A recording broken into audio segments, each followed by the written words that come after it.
So my research is based on the idea that we can find ways to slow down diseases of aging and maybe even aging itself.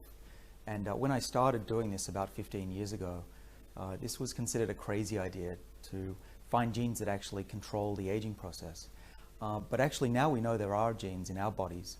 There are 7 of them that we work on called sirtuins.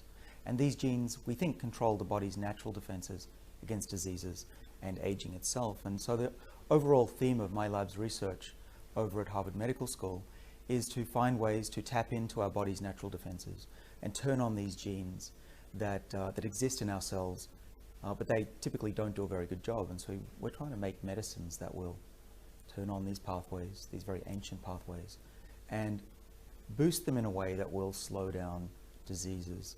And when I say diseases, that includes essentially all of the major diseases of Western society, of the developed world. So there's cancer and heart disease, Alzheimer's, osteoporosis, heart disease.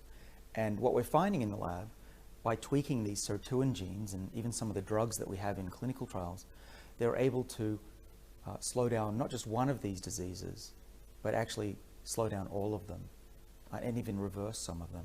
And so the future that I hope to see, if this research comes to bear, and I really think that it'll happen in our lifetimes, is that a patient could go to their doctor and let's say they have high blood sugar, they have type 2 diabetes, and the doctor will say, well, we have this medicine.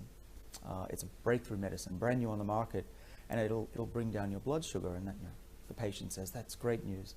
And the doctor says, well, I have to warn you, there are some side effects to this drug.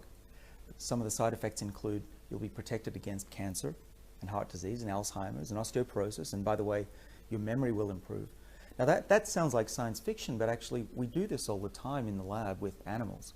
We can make mice smarter, run twice as far, protected from all those diseases, and we haven't found any side effects yet that are negative. So we could have medicines that simultaneously protect the elderly or even the middle-aged person from some of the diseases that kill people. And the future, I think, is really bright. You can imagine a future where a 90-year-old is just as healthy as a 50-year-old and still plays tennis, and maybe we see people reaching their hundreds when they can see their great-grandkids graduate from uni. So this is the future that I hope to see.